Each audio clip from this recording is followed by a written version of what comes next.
أعوذ بالله من الشيطان الرجيم. بسم الله الرحمن الرحيم. انفروا خفافا وثقالا وجاهدوا بأموالكم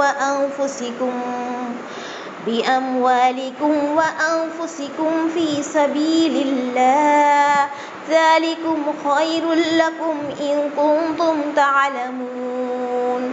لو كان عرضا قريبا وسفرا قاصدا لاتبعوك ولكن بعدت عليهم الشقة فسيحلفون بالله لو استطعنا لخرجنا معكم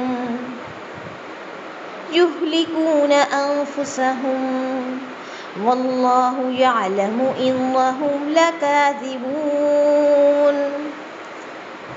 عفى الله عنك لم أذنت لهم حتى يتبين لك الذين صدقوا وتعلم الكاذبين. ہلکے بھی نکلو اور بوجھل بھی، اور راہ رب میں اپنے مال و جان سے جہاد کرو، یہی تمہارے لیے بہتر ہے اگر تم جانتے ہو۔ اگر جلد وصول ہونے والا مال اور اسباب ہوتا اور سفر بھی ہلکا ہوتا تو وہ ضرور آپ کے پیچھے ہو لیتے، لیکن ان پر تو دوری اور دراز کی مشکل پڑ گئی۔ اب تو وہ اللہ کی قسمیں کھائیں گے کہ اگر ہم میں قوت و طاقت ہوتی تو ہم یقیناً آپ کے ساتھ نکلتے۔ اور وہ اپنی جانوں کو خود ہی ہلاکت میں ڈال رہے ہیں، اور اللہ جانتا ہے کہ وہ قطعاً جھوٹے ہیں۔ اللہ تجھے معاف فرما دے، تو نے انہیں کیوں اجازت دے دی؟ بیشتر اس کے تیرے سامنے سچے لوگ ظاہر ہو جاتے اور تو جھوٹے لوگوں کو بھی جان لیتا۔ تو اس آیت نمبر 41 میں جو پہلا حکم آپ نے سنا وہ کیا ہے؟ انفروا خفافا وثقالا، ہلکے بھی نکلو اور بوجھل بھی۔ اس کے مختلف مفہوم بیان کیے گئے ہیں، مثلا انفرادی طور پر یا اجتماعی طور پر، خوشی سے یا ناخوشی سے، غریب ہو یا امیر، جوان ہو یا بوڑھا، پیادہ ہو یا سفار، عیالدار ہو یا اہل و عیال کے بغیر، وہ پیش قدمی کرنے والوں میں سے ہو یا پیچھے لشکر میں شامل۔ امام شوکانی رحمہ اللہ فرماتے ہیں آیت کا حمل تمام معنی پر ہو سکتا ہے، اس لیے کہ یہ آیت کے معنی ہے کہ تم کوچ کرو، نکل جاؤ، چاہے نقل و حرکت تم پر بھاری ہو یا ہلکی، یعنی مشقت پڑے یا آسانی۔ اور اس مفہوم میں مذکورہ تمام مفاہیم آ جاتے ہیں۔ مفاہیم کا مطلب تمام معنی آ جاتے ہیں۔ پھر کہا گیا دوسری آیت میں اگر جلد وصول ہونے والا مال و اسباب ہوتا، یہاں سے ان لوگوں کا بیان شروع ہو رہا ہے جنہوں نے بہانے کر کے، معذرت کر کے نبی صلی اللہ علیہ وسلم سے اجازت لے لی تھی۔ تو کہا کیا گیا اور سفر بھی ہلکا ہوتا تو وہ ضرور آپ کے پیچھے ہو لیتے، یعنی آپ صلی اللہ علیہ وسلم کے ساتھ شریک جہاد ہوتے، لیکن سفر کی جو دوری تھی انہیں ہیلے بہانے تراشنے پر مجبور کر دیا۔ پھر کہا گیا کہ وہ اللہ کی قسمیں کھائیں گے کہ ہم میں قوت یا طاقت ہوتی تو ہم آپ کے ساتھ نکلتے۔ وہ اپنی جانوں کو اللہ تعالیٰ فرماتے ہیں خود ہی ہلاکت میں ڈال رہے ہیں، یعنی جھوٹی قسمیں کھا کر، کیونکہ جھوٹی قسمیں کھانا گناہ کبیرہ ہے۔ پھر کہا گیا آیت نمبر 43 کہ اللہ تجھے معاف کرے، عفى اللہ عنک، تو نے انہیں کیوں اجازت دے دی؟ آپ دیکھیے کہ رسول اللہ صلی اللہ علیہ وسلم اتنے بڑے رسول جن کی سمجھ اور جن کا فہم اعلیٰ درجے کا تھا، کیا وہ جانتے نہیں تھے کہ یہ بہانے کر رہے ہیں؟ کیا وہ ناسمجھ تھے؟ لیکن کیوں اجازت دے دی؟ رحمت للعالمین تھے، انہوں نے اجازت دی کیونکہ ان کے اندر رحمت ہی تھی، اس رحمت کی وجہ سے انہوں نے ایک طرح سے اجازت دی۔ لیکن یہ رحمت اللہ تعالیٰ نے کیا فرمایا؟ کیا کہ بیشتر اس کے تیرے سامنے سچے لوگ ظاہر ہو جاتے اور تو جھوٹوں کو بھی جان لیتا اگر اجازت نہ دیتا، یعنی کیوں اجازت دے دی؟ اب تفسیر سنیے اس کی کہ یہ نبی کریم صلی اللہ علیہ وسلم کو کہا جا رہا ہے کہ جہاد میں عدم شرکت کی اجازت مانگنے والوں کو تو نے کیوں یہ تحقیق کیے بغیر کہ ان کے پاس معقول عذر ہے یہ بھی یا نہیں اجازت دے دی۔ لیکن اس توبیخ میں بھی پیار کا پہلو غالب ہے، اس لیے کہ اس کوتاہی پر معافی کی وضاحت پہلے ہی کر دی گئی۔ یاد رہے یہ تنبیہ اس لیے کی گئی کہ اجازت دینے میں عجلت یعنی جلدی کی گئی، پورے طور پر تحقیق کی ضرورت نہیں سمجھی گئی، ورنہ تحقیق کے بعد ضرورت مندوں کو اجازت دینے کی آپ صلی اللہ علیہ وسلم کو اجازت حاصل تھی، جیسا کہ فرمایا گیا سورہ نور آیت نمبر 62 میں فَإِذِ اسْتَأْذَنُوكَ لِبَعْضِ شَأْنِهِمْ فَأَذِن لِمَنْ شِئْتَ مِنْهُمْ۔ ترجمہ ہے جب یہ لوگ تجھ سے اپنے بعض کاموں کی وجہ سے اجازت مانگے تو جس کو تو چاہے اجازت دے دے۔ جس کو چاہے کا مطلب یہ ہے کہ جس کے پاس معقول عذر ہو اسے اجازت دینے کا حق تجھے حاصل ہے۔ تو میں نے شروعات میں آپ کو بتایا کہ آپ صلی اللہ علیہ وسلم رحمت للعالمین ہیں، آپ صلی اللہ علیہ وسلم کی یہ مکمل ایک ہمدردی تھی کہ اور ایک مکمل ان کے دل کی شفقت و مہربانی تھی کہ انہوں نے معذرت قبول کی، لیکن اللہ تعالیٰ نے یہاں کیا فرمایا کہ مراد ہے کہ ان کی پوری پہلے تحقیق کی گئی ہوتی تاکہ وہ لوگ جو واقعی اجازت کے لیے کیا تھے حقدار تھے ان کو اجازت دے دی جاتی، بقیہ کو نہیں۔ اس کے بعد ہے آیت نمبر 44، اللہ تعالیٰ کیا فرماتے ہیں وَالْيَوْمِ الْآخِرِ أَن يُجَاهِدُوا بِأَمْوَالِهِمْ وَأَنفُسِهِمْ وَاللَّهُ عَلِيمٌ بِالْمُتَّقِينَ۔ إِنَّمَا يَسْتَأْذِنُكَ الَّذِينَ لَا يُؤْمِنُونَ بِاللَّهِ وَالْيَوْمِ الْآخِرِ وَارْتَابَتْ قُلُوبُهُمْ فَهُمْ فِي رَيْبِهِمْ يَتَرَدَّدُونَ۔ وَلَوْ أَرَادُوا الْخُرُوجَ لَأَعَدُّوا لَهُ عُدَّةً وَلَكِنْ كَرِهَ اللَّهُ بِعَثَهُمْ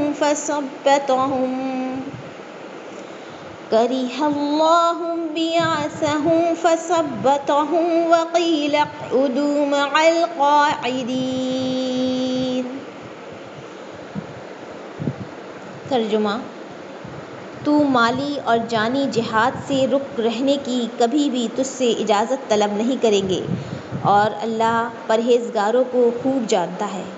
یہ اجازت تو تجھ سے وہی طلب کرتے ہیں جنہیں نہ اللہ پر ایمان ہے نہ آخرت کے دن پر یقین ہے، جن کے دل شک میں پڑے ہوئے ہیں اور وہ اپنے شک میں پڑے تردد کر رہے ہیں۔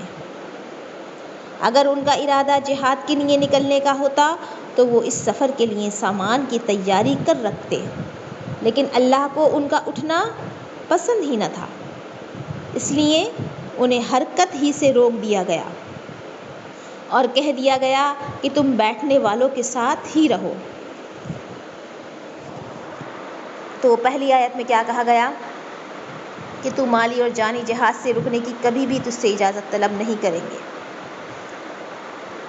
یہ مخلص ایمان والوں کا کردار کا بیان کیا گیا کہ بلکہ ان کی عادت تو یہ ہے کہ وہ نہایت ذوق اور شوق سے کیا کرتے ہیں، بڑھ چڑھ کر جہاد میں حصہ لیتے ہیں۔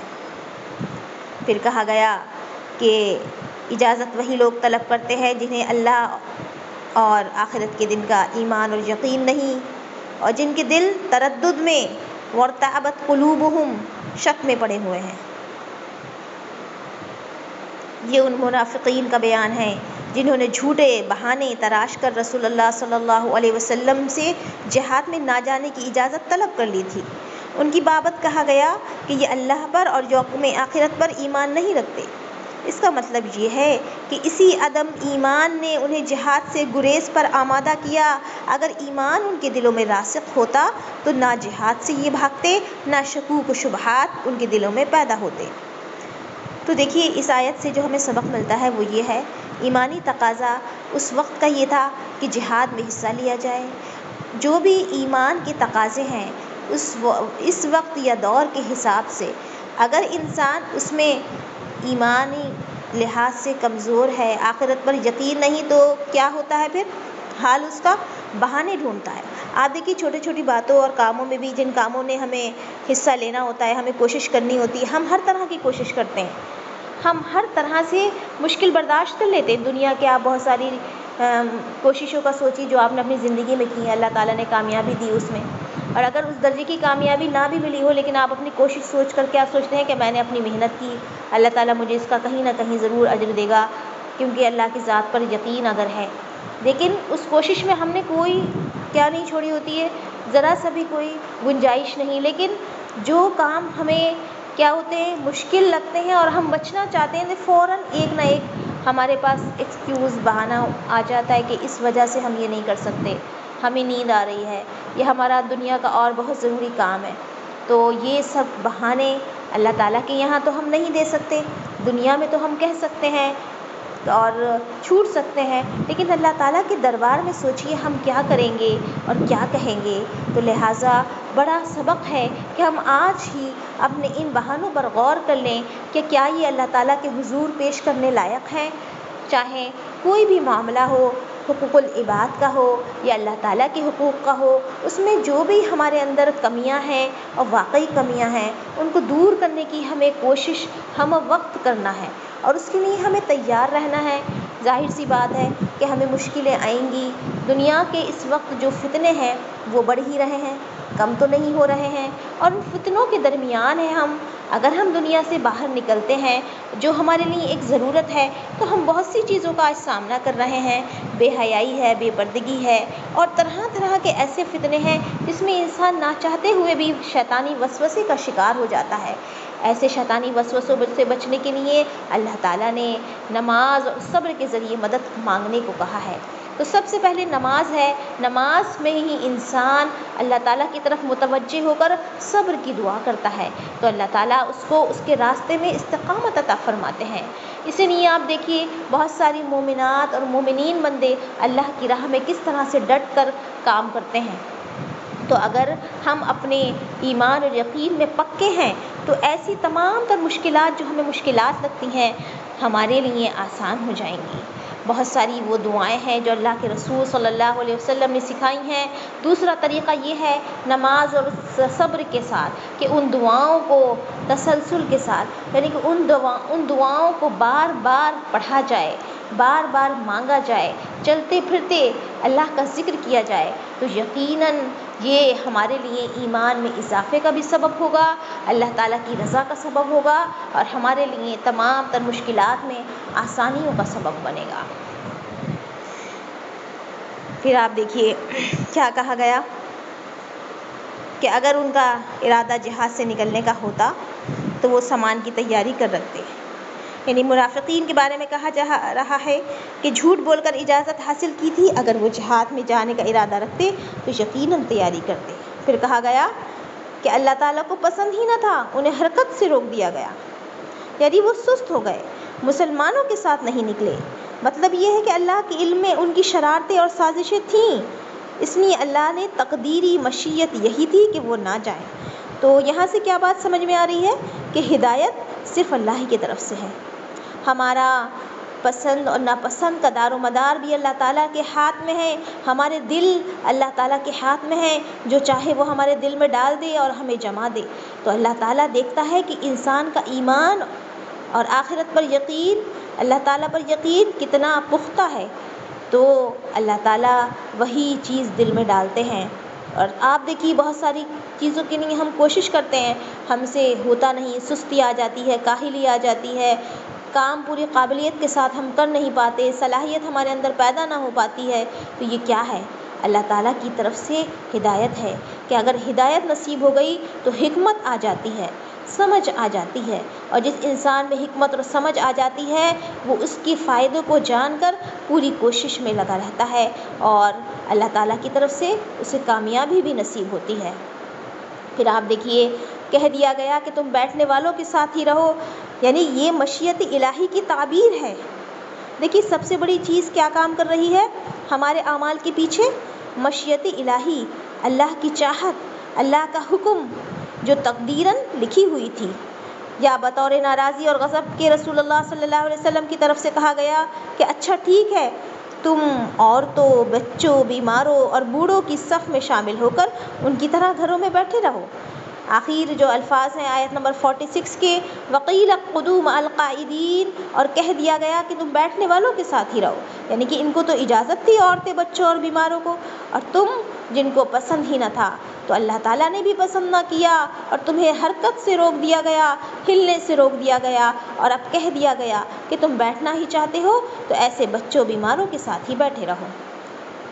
تو یہ قرآن میں سخت تنبیہ ہے۔ اللہ تعالیٰ ہمارے گناہوں کو معاف فرمائے۔ وہ تمام تر دینی معاملات جن میں ہم نے اپنے ایمان کا ثبوت نہ دیا، محض سستی، کاہلی، ایمان کی کمزوری کی وجہ سے، اللہ تعالیٰ ہمیں معاف فرمائے، اور جو بھی زندگی ہماری رہ گئی ہے اس میں جو بھی اعمال ایمانی تقاضے ہیں ہمارے، ان کو ہم پوری طرح ہم نہ صرف کوشش کریں بلکہ اللہ تعالیٰ سے دعا کریں کہ اللہ تو ہمارے دلوں کو ایمان پر جما دے اور ہمیں ایسا بنا دے جس کو تو پسند فرمائے، اور ہمارے لیے ہدایت کے راستے کو آسان کر دے اور ہمارے دلوں کو تو کھول دے۔ وآخر دعوانا ان الحمد للہ رب العالمین۔ سبحانک اللہم نشہد ان لا الہ الا انت نستغفرک ونتوب الیک۔ السلام علیکم ورحمۃ اللہ وبرکاتہ۔